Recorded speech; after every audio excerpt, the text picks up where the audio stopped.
Et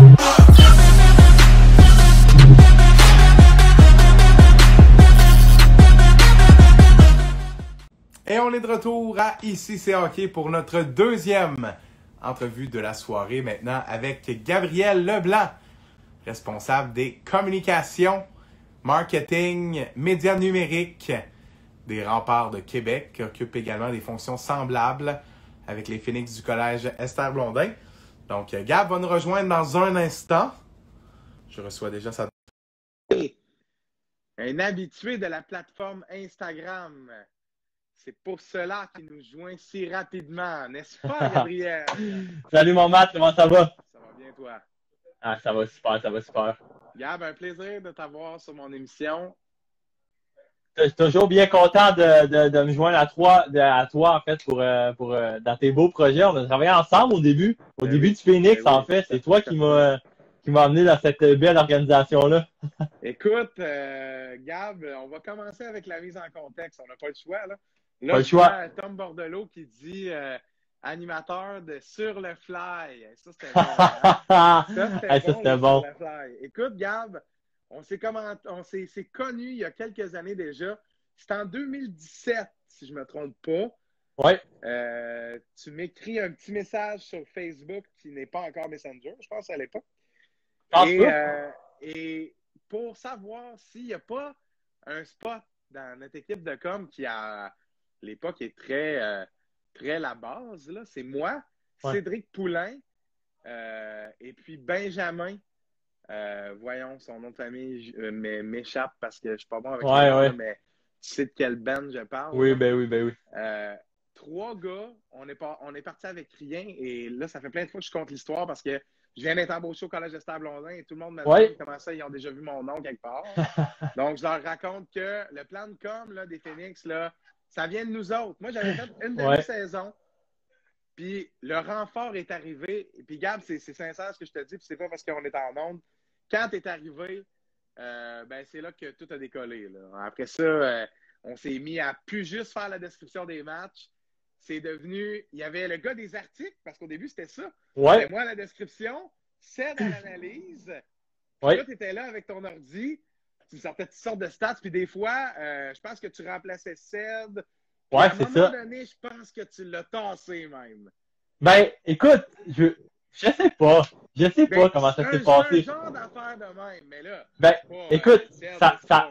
Mais non. Là, c'est pas... Encore aujourd'hui, j'ai recommencé à travailler avec Cédric à la radio. Fait que c'est vraiment rien contre Cédric. Mais oui, ça a commencé, gars des articles et du Twitter, en fait, parce le Twitter! À ce moment-là, là, Instagram, c'était pas grand-chose. Là. Tu mettais pas de story sur Instagram, là. Fait qu'il y avait pas grand-chose à faire pendant. Mais oui, j'ai commencé à faire le Twitter puis écrire des articles pour le Phoenix, remplacer Ced à quelques reprises. Puis c'est ça a augmenté. Je pense en fin d'année, j'avais pris un peu plus le lead aussi du côté de l'analyse sur la web diffusion. Mais ouais, ça a vraiment commencé là d'un petit message texte sur le side, probablement un samedi soir ou un jeudi soir, whatever. Puis qui a bien viré finalement parce qu'on a collaboré pendant 2 ans et demi. Puis bien content justement que tu sois de retour dans la belle organisation du collège Esther Blondin pour travailler avec moi et avec toute l'équipe en fait. Puis Gab, on va repartir de plus loin encore parce que là, bon, c'est beau pour la petite histoire.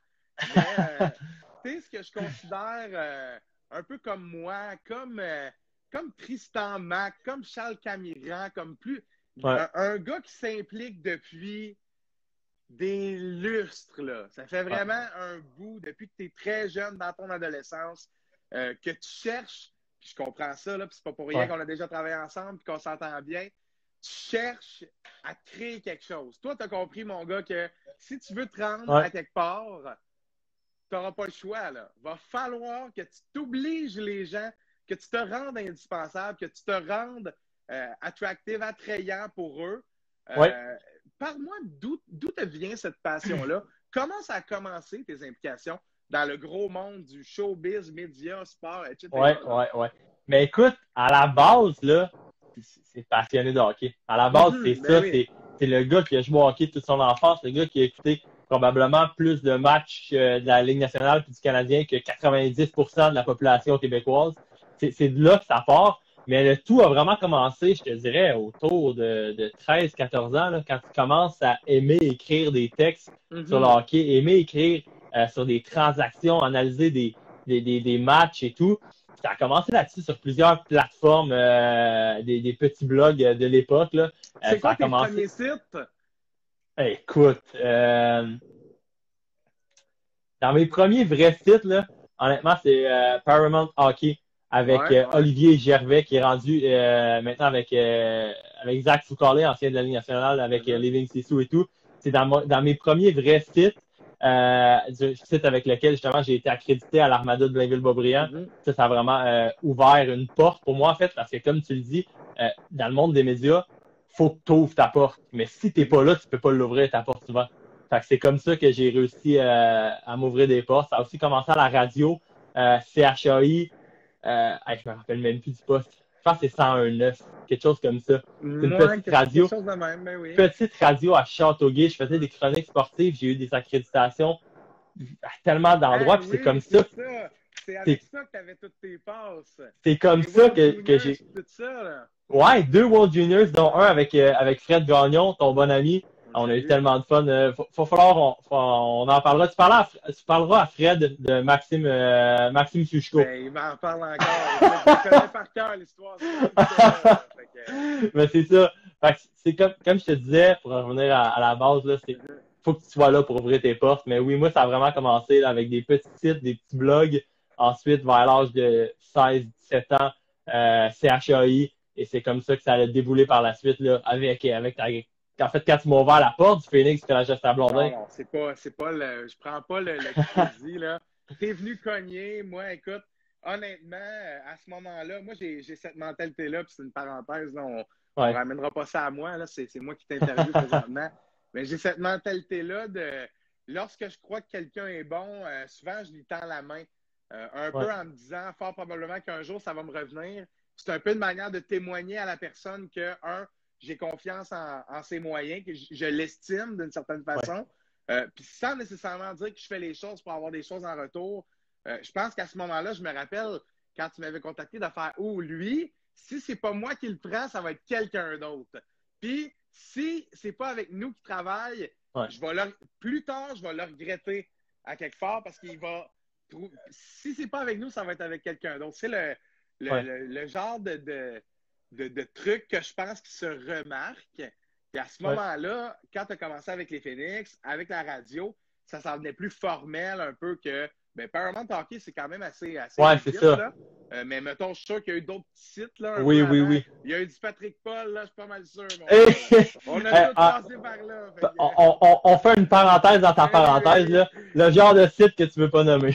Non, écoute, moi, j'ai acheté des polos. Pour les 13 personnes qui sont là, 14, j'espère qu'il y a personne d'autre que moi qui a acheté des polos. T'es reçus? Je les ai reçus, mais je les ai pas mis mon gars. Tu dois être un des seuls qui les a reçus.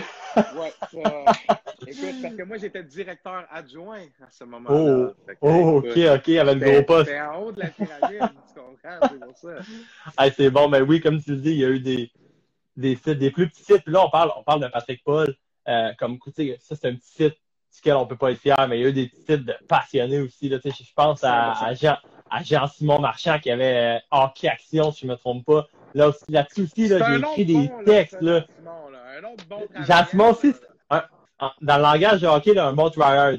Un grandeur plus. Un grandeur, c'est ça. C'est plus flatteur. Là, OK, on va y aller de même. Oui. Mais, écoute, Gab, à partir de ce moment-là, je reprends un peu où j'étais par rapport à l'ordre chronologique de tout ça. Ça s'est poursuivi pour toi puisque tu as gagné le trophée Bertrand Raymond, remis aux journalistes ayant rédigé le meilleur reportage dans la Ligue Média 3 au traditionnel Gala des champions. Puis j'étais là, justement. C'était mon dernier événement avec les Phoenix. Juste avant de quitter à la fin de mon programme d'ATM. Puis je me rappelle, c'est ça, avoir été là, te voir gagner ce prix-là. Gab, est-ce que c'est la passion pour le hockey ou pour le journalisme ou pour les deux? Qu'est-ce que tu préfères? Honnêtement, j'ai toujours été dans le journalisme à côté. Moi, pour moi, c'était un no-brainer, comme on dit, là, c'était dans le journalisme. Mais justement, rentrer avec le Phoenix, ça m'a vraiment fait découvrir une autre facette, en fait, du monde des communications, du monde du marketing. Puis c'est la facette, en fait, d'être le sentiment d'appartenance. D'avoir une équipe, de travailler avec ton équipe, de voir les joueurs. On avait tellement un sentiment d'appartenance au sein de l'équipe, mais aussi avec les joueurs qui nous ont tellement bien intégrés durant cette première année-là et la deuxième encore plus. Fait que assurément que pour moi, ça a été ça a vraiment fait pivoter mon choix vers le marketing, vers la communication au sein d'une équipe sportive. Présentement, je n'aurais pas le choix de te dire que ça va être les réseaux sociaux, le marketing, les communications. En plus, c'est tellement un domaine qui est en plein essor en ce moment. C'est comme, ça fait pas longtemps, là. On parlait de quand on est rentré là, ça va faire quoi, 3-4 ans? Ah, puis écoute, on était des employés de dernier soutien, mon gars. C'est ça, il y avait même pas de story Instagram. Maintenant, je veux dire, l'une de mes tâches premières, c'est fournir un Instagram. C'est fou comment ça évolue vite. Fait que c'est pour ça. J'imagine que ça a eu une réflexion dans ma tête aussi de me dire ça va vraiment grandir ce domaine-là. Mais à la base, c'est juste la passion d'être là-dedans. Là. Tout à fait. Pour l'équipe, là, c'est incroyable. Là, tu le sais, tu as travaillé avec nous, tu reviens avec nous, justement. Il y a une raison pour ça aussi, j'imagine. Là. Je comprends tout à fait ton point par rapport au sentiment de l'appartenance. Moi, c'est quelque chose que j'avais essayé de développer avec les Phoenix. J'ai toujours été quelqu'un comme ça, toujours très fier. Je pense que c'est l'une des raisons pourquoi je suis de retour aussi avec le Collège de Stade-Blondin. Parce que je véhiculais ça aussi quand je représentais le collège. Tout ça pour dire, moi, quand j'étais avec l'Impact, c'était ça aussi. Là. C'était la fierté de représenter le club, la fierté de faire ce que je fais, de prendre les stories. C'était quelque chose qui n'existait pas au début, mais je comprends ce charme-là que tu peux trouver à faire partie d'une organisation, à vibrer au rythme des victoires, des défaites, à ce qui se passe à l'interne. C'est tellement, tellement intense. Puis, je t'amène avec ce que tu fais avec les Remparts. Parle-moi d'où t'es venu l'opportunité, parce que quand tu es engagé avec les Remparts, Gab, on venait juste d'arrêter de travailler ensemble. Je venais juste puis je remercie Andrew Mitchell qui est un vrai pro pour prendre les stories. Merci. Dis-leur là, que je suis dispo. Je travaille juste du lundi au vendredi. Hein? Ça fait plein de fois que je me réessaye, là, mais en tout cas. Fait que, bref, parle-moi de, c'est ça, d'où t'es venu cette opportunité-là? On venait de terminer de travailler ensemble, donc je t'ai pas beaucoup entendu par rapport à ça, puis ça fait déjà un bout que tu es avec l'organisation. Parle-moi de ça. Ouais, ça va faire 1 an et demi que je suis. En fait, ça va faire 2 ans. Ben, un gros merci, mon Matt. C'est venu, en fait, à l'époque, le poste s'est ouvert, je vois ton chandail en arrière, chez l'Armada. Ouais, ben oui. C'est de là que... Je m'en souviens, mon gars. J'avais envoyé mon CV, puis écoute, on se rappelle comment ça avait fini. T'inquiète, je vais pas rentrer dans la situation parce que la situation mérite pas d'être élaborée. Mais bref, j'ai eu une entrevue au sein de l'Armada. Frédéric Collerette aussi, qui est présentement en poste, avait été considéré. Frédéric, par contre, est un peu plus vieille, elle avait plus d'études et tout. Donc, ils ont été du côté de Frédéric. Mais Pierre Gendron, qui est l'un des membres, en fait, chez l'un des propriétaires, en fait, de l'Armada, et j'oublie son nom, le président actuel de l'Armada. Mario Marois. Mario Marois, exactement. M'avait mentionné qu'il y avait une poste ouvert à Québec, puis qu'il avait vraiment aimé mon entrevue. Fait qu'il il me disait, en fait, qu'il aimerait ça. Moi, que j'allais voir à Québec, que j'allais faire l'entrevue.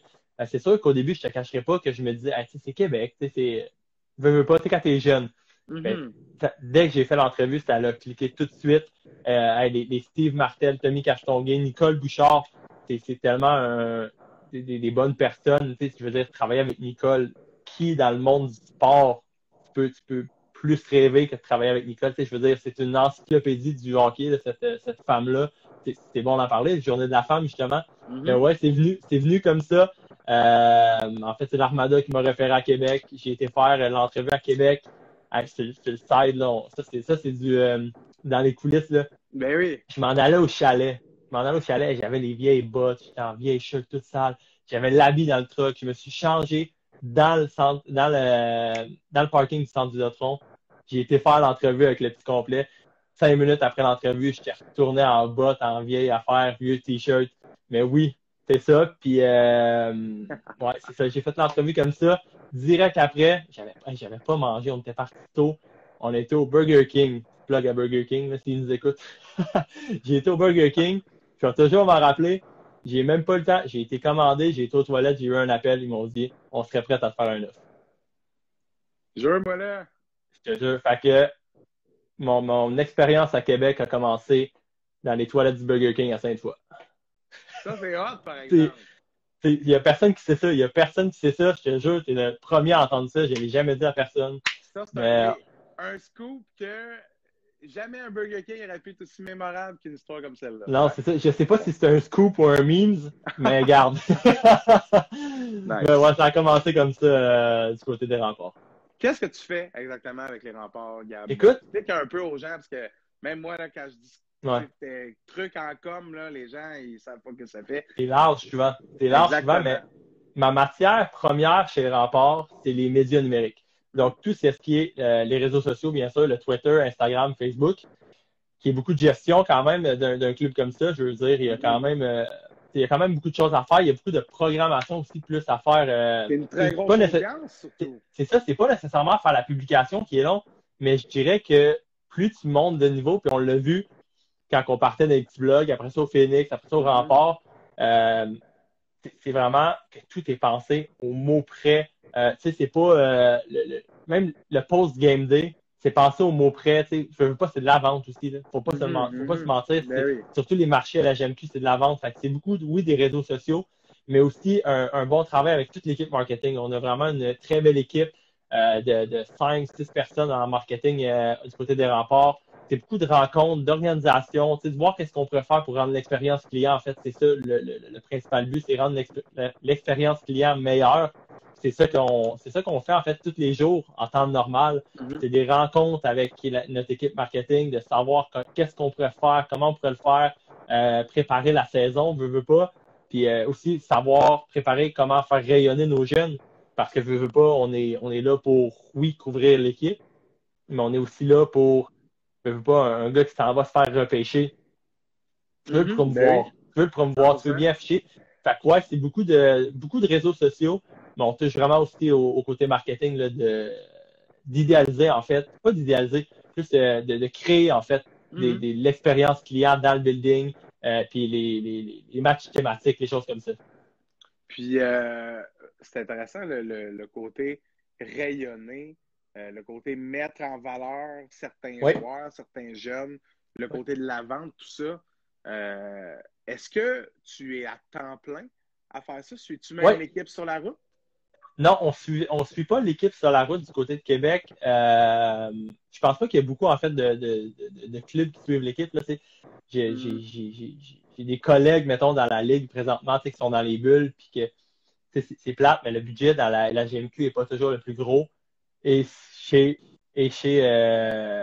viens de voir un commentaire passer, je vais t'en parler après. C'est justement ma mère qui vient de dire ça. Mais ouais, où c'est que je m'en allais? Oui, c'est ça, on suit pas l'équipe sur la route parce que le budget n'est pas tout le temps là. Et présentement, dans la bulle, on va pas nommer d'équipe rien, mais tu sais, il y a des gars de communication, marketing, réseaux sociaux qui, pour justifier le budget d'être sur la route, doivent faire l'entraîneur vidéo, doivent faire découper des matchs, des choses comme ça. Fait que c'est vraiment serré, mais non, tout ça pour dire que non, je suis pas l'équipe sur la route présentement à Québec. Ben, présentement ou la saison dernière à Québec. Peut-être que ça va se faire dans l'avenir. C'est sûr qu'on est tous ouverts à ça. On avait déjà discuté avec mes patrons, mais pour l'instant, non, je ne suivais pas l'équipe. Puis là, on va juste dans le commentaire de ta mère qui nous dit « Te rappelles-tu de ton premier déjeuner chez Patrick Roy pour préparer la saison? » Bon, mais ça avait l'air de toute une expérience. Raconte-nous donc ça. Écoute, simplement dire que, tu sais, faut que tu prépares la saison des fois, faut que tu rencontres du monde, puis c'était le matin qu'on avait reçu Yu Sato, en fait, qui était arrivé ici. Puis après ça, on est simplement allé déjeuner avec Patrick Roy. Il y avait Nicole Bouchard, Tommy Castonguay, il y avait Annie Pierre aussi qui était là. Tout ça pour dire pratiquement l'équipe marketing. C'était une belle rencontre, mais tout ça pour dire que Patrick était là. À ce moment-là, c'était la chose que j'ai pas réalisée sur le coup. Là. Puis même encore aujourd'hui, je vais te le dire, là, je veux dire, l'un de mes boss, c'est Patrick Roy. Est-ce que je le réalise à ce moment-ci? faut pas je veux dire, devant lui, ça paraît pas. Là. Mais non. Ne pas tomber dans le fanatisme, mais je non, c'est ça. Mais c'est sûr que des fois, tu prends 2 minutes, là, t'es assis dans ta chambre, assis dans ton lit, là, puis t'es comme, hey, je suis rendu là. C'est sûr que, bien honnêtement, c'est tellement, tu sais, Patrick, on le connaît, il y a du monde qui vont dire qu'il est colérique, tout ça, mais il est tellement incroyable comme entraîneur. Il fait un excellent travail au sein des remparts, mais aussi un excellent. Tu sais, tu as des entraîneurs qui vont plus fermer la porte, en fait, aux réseaux sociaux. Surtout quand c'est l'ancienne génération. Puis là, je veux vraiment le préciser parce que on avait Paulin Bordelot qui était de l'ancienne génération, qui a vraiment ouvert la porte, qui nous a laissé faire à 100% tout ce qu'on voulait, qui était vraiment collaboratif là-dedans. Fait que c'est vraiment pas de ça que je veux parler. Mais tout ça pour dire que oui, parfois, il ferme des portes, mais Patrick n'a jamais fermé une porte. Patrick a toujours été super ouvert à toutes nos idées de projet. On a eu un gros projet avec Théo Rochette, qui, la saison dernière, en fait, on l'a suivi pendant toute une journée, un jour de match. Jamais il a mis un bâton dans nos roues, aller dans des meetings d'équipe, des choses comme ça. Fait que, ouais, Patrick, c'est absolument incroyable de pouvoir travailler avec lui, en fait. Là. Autant lui que Nicole Bouchard, c'est incroyable de pouvoir travailler avec ces deux personnes mythiques-là, en fait. Puis là, on voit ta mère qui ajoute. Et à 8-10 ans, tu prenais une photo avec autographe. Ben, comme quoi, en seulement 10 ans, à peu près, là, ça change. C'est fou. C'est fou, hein? C'est fou, hein? J'ai encore la photo avec classique des Panthers de la Floride, puis Patrick Roy, je pense que j'avais 7 ans. Là. Fait que c'est quand même fou de savoir ça. Non, tout à fait. C'est vraiment très intéressant. Ça change vite, comme tu dis. Puis, ben oui, tout à fait. Puis, maintenant, j'aimerais poursuivre un peu sur ce que tu fais à l'extérieur du hockey. Parce que je trouve ça bien intéressant aussi, notamment ton projet par rapport à OD. On jase OD avec Gab, c'est ça? Parlons OD avec Gab. Parlons OD avec Gab, bon. J'ai lancé ça en décembre dernier, ouais. Écoute, ça a été payant, mon gars. Ça a été payant. Honnêtement, ça a été vraiment, vraiment payant, comme tu dis, là, pour vrai. Ça a commencé. Ouais, vraiment dans tous les sens. Ça a vraiment été enrichissant. Côté simplement faire des lives, pas se déjeuner, mais apprendre à agir de plus en plus devant un écran. T'sais, on le faisait pas, on le faisait moins avant. Nous, on était beaucoup des gars, Tom Bordelot qui mentionnait sur le fly avant. Tu étais en vrai. Mais parler à un écran quand tu es en live, en fait, faire un show devant un écran, ça s'apprend pas. En fait, oui, ça s'apprend, mais c'est pas de même. C'est ça. Tu le vis en ce moment, tu t'habitues, puis à un moment donné, c'est juste, OK, ben, je rentre, je pèse live, puis je commence, puis je parle au monde. Mais ouais, ça a commencé sur un coup de tête avec mon bon chum Laurent Corbeil. On s'est dit, hey. Big Lord qui a écrit 2-3 fois dans le chat, juste dire salut Big Lord. Oui, salut mon Big Lord. Salut. Et bientôt, tu vas être invité, Big Lord. J'ai hâte de voir ça. Lui aussi, c'en est un qui a eu un parcours là, comme ça, puis tout d'un coup, paf, ça a explosé. Fait que assurément que ça va être intéressant quand tu vas lui parler. D'après moi. Mais yes, sir, let's go, mon Big Lord. Mais oui, tout ça pour dire que ça. Ah non, pas de trouble. Mais ouais, ça a commencé sur un petit coup de tête, en fait. On a contacté quelques personnes. La réponse a vraiment été là. Puis, ça a simplement évolué comme ça au fil du temps. Je veux dire, j'avais des personnes qui venaient dans mes lives, puis des candidats qui étaient comme, hey, c'est quand que tu m'invites? Bien temps. Fait que, c'est ça crée beaucoup de contacts, autant chez les candidats, mais aussi à l'extérieur. Il y a beaucoup de monde que j'ai connu de là. Autant du monde dans les communications, du monde des gestionnaires d'entreprise, ça paraît pas, mais tu sais, il y a beaucoup de possibilités. Il y a peut-être des choses qui s'en viennent aussi avec d'anciens candidats d'OD. Je veux pas, à la fin de la journée, ça reste des humains. Excuse-moi, ça a coupé, ça reste des humains qui ont des projets sur la table. Fait que c'est tout le temps des contacts, c'est jamais perdu. Fait que ouais, non, ça a vraiment été une très, très belle expérience, honnêtement, qui m'a fait rencontrer du bon monde, du beau monde, puis je suis vraiment reconnaissant de tout ça. Peut-être que l'année prochaine, ça va recommencer. Je verrai bien après OD l'année prochaine. Mais là, Gab, avec tous tes projets, ton plan, écoute, ton plan, c'est relatif, là, mais je veux dire, ton objectif, c'est quoi? C'est le premier projet qui va décoller vitesse grand V, là, c'est-à-dire que tu vas pouvoir travailler temps plein à le faire, ou tu as un objectif précis par rapport au sport, au hockey, ou parce que tu es un gars assez ouvert, là, qui fait un peu n'importe quoi, un peu rendu un généraliste là, avec tout ça. C'est ça, puis je pense que tu es un peu comme moi, du genre que on ferme pas une porte. Parce qu'une porte ouverte, c'est une opportunité.